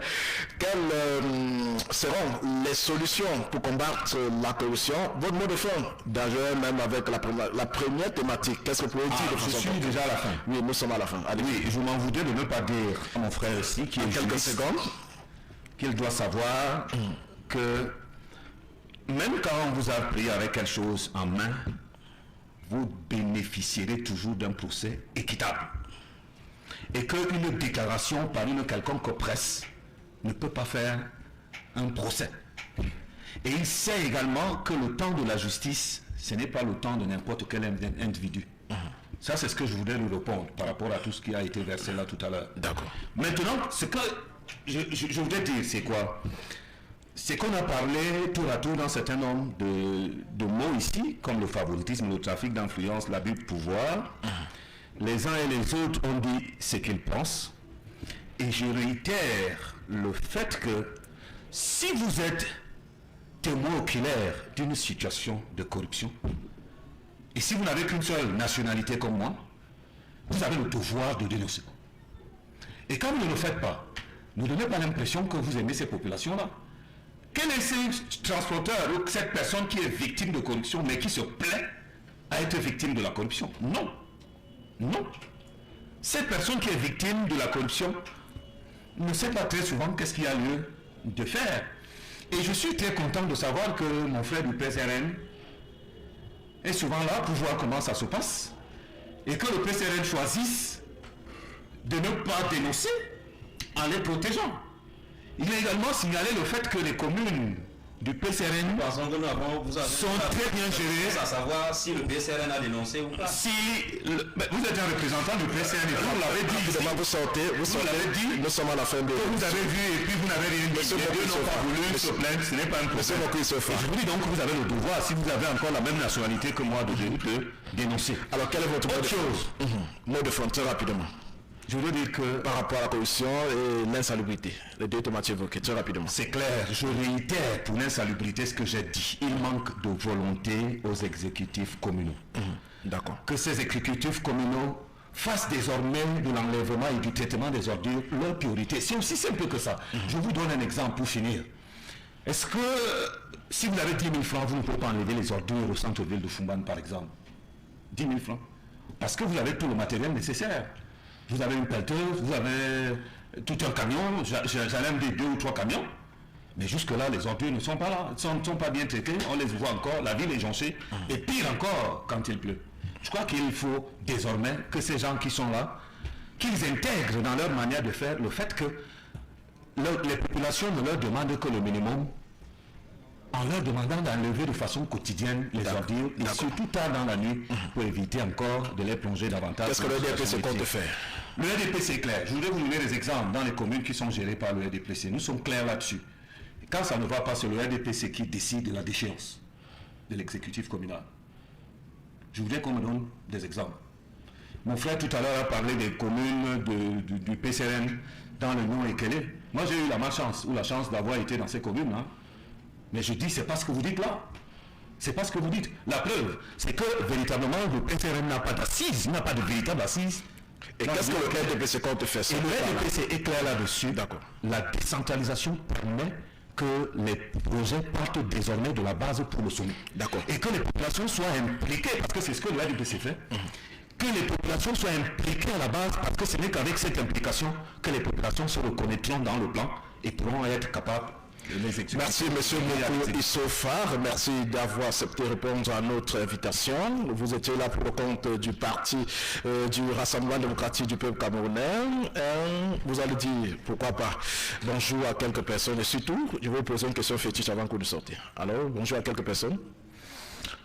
Bonjour à mon épouse qui certainement est en train de me regarder quelque part.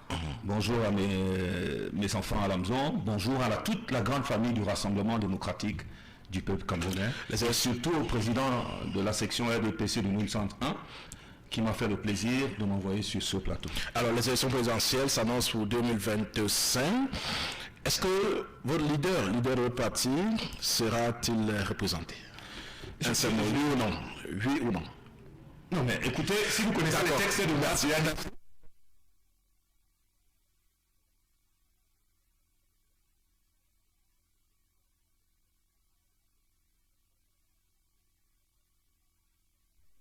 Sera le président Paul Biya reste président national du RDPC, il sera bel et bien candidat. D'accord, merci, on a compris. Monsieur Jules Amadou, merci de nous avoir honoré de votre présence. Quel sera votre mot de fin par rapport aux thématiques très rapidement? Mon mot de fin, c'est que la commune de Foumban a pris pour axe d'activité, pour priorité, l'enlèvement des ordures. Vous pensez que le Cameroun se limite à Foumban? Vous parlez trop de commune de Foumban. Oh oui, parce que c'est la commune où nous vivons. Comme M. Mokou, nous avons une seule nationalité, la nationalité camerounaise, et nous avons une seule origine, notre département du Nord. Et à partir de là, la commune de Foumban a mis un dispositif de collecte d'ordures de maison en maison de façon quotidienne, et nous exhortons les populations à adhérer, à travailler avec ceux-là qui vont passer dans les quartiers pilotes, parce que nous allons étendre l'expérience dans toute la ville. Et deuxièmement, pour la corruption, il faudrait revenir à ce que le docteur Adamou Damdia, président national de l'UDC pour l'éternité, à ce qu'il disait, la nouvelle éthique de l'éducation, la nouvelle éthique de l'administration et de l'administrateur. Parce que le problème de corruption, c'est un manque d'éthique. C'est parce que nous n'avons pas en nous la priorité de l'intérêt général. Et voilà pourquoi nous disons que avec l'UDC, nous allons mettre l'éthique dans notre travail quotidien. D'accord, vous avez dit bonjour à quelques personnes. Je vais, contrairement à M. Mokou Issofar, je vais dire bonjour à mes épouses et puis aux militants de l'UDC qui sont en conclave maintenant du côté de notre siège. Alors, est-ce que votre leader, l'honorable Tombaïno, sera-t-elle représentée à l'élection 2025 présidentielle? Puisqu'elle est militante oui ou non? Oui ou non? Cameroun, alors un parti politique est là. Mais vous ne répondez pas à ma question. Oui ou non? Un parti politique est là. Sera-t-elle représentée, oui ou non? Mais sauf que vous pouvez...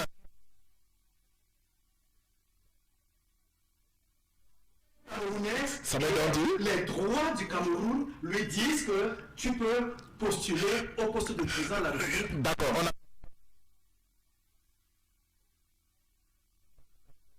Situation nationale.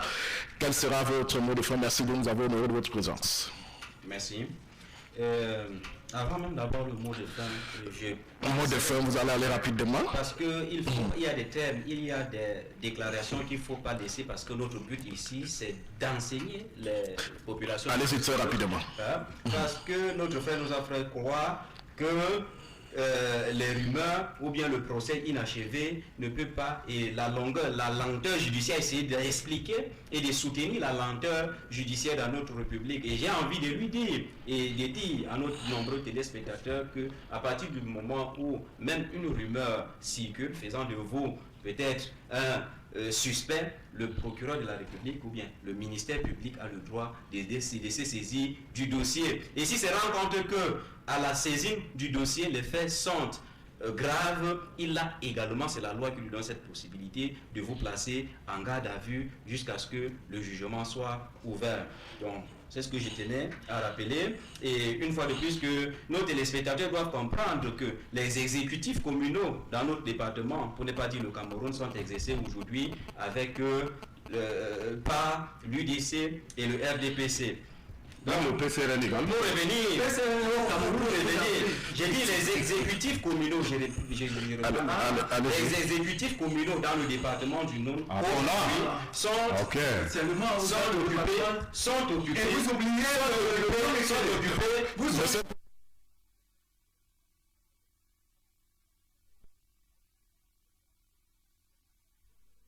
les exécutifs communaux.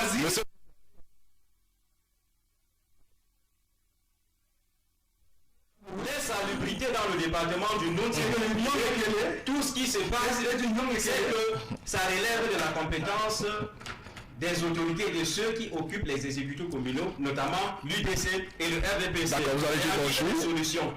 Très rapidement, vous avez 30 secondes. 30 secondes. Il est consistant et il est même opérant. Il est visible que le Cameroun, aujourd'hui, la forme de l'État aujourd'hui au Cameroun ne répond plus à l'exigence même des populations. Alors, vous dites bonjour à deux personnes, sortez, deux personnes. Bonjour, très rapidement. Dimanche prochain. C'est pour cela qu'en guise de solution, nous, au PCRN, nous proposons le fédéralisme communautaire. Parce qu'avec le fédéralisme, et la gestion de la chose publique est dévolue aux citoyens qui contrôlent. Alors, vous sortez, bonjour à deux personnes.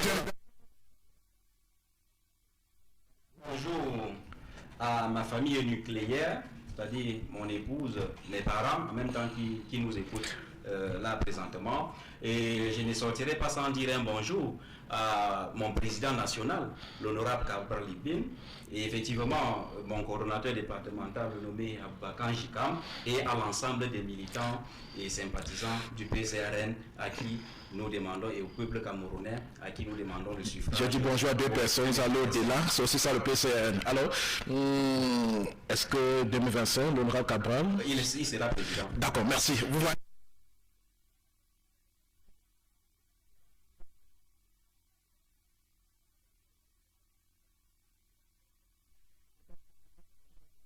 Les invités seront là. Il y avait M. Mokou Sofa qui représentait le Rassemblement démocratique pour le Cameroun DPC, M. Jounda Mamadou pour l'Union démocratique du Cameroun, Maître Choussou Zonki pour le PCRN, Parti camerounais pour la réconciliation nationale. Merci encore à vous tous, chers téléspectateurs, vous qui nous aviez regardés dans toutes nos plateformes digitales. Nous sommes là, nous avons parlé de la corruption, de l'insalubrité. Merci évidemment. Merci encore pour tout ce que vous faites et surtout un bonjour particulier au PDG de la DICHE, M. Noudi Ousmane. Chers téléspectateurs, bon dimanche et à dimanche.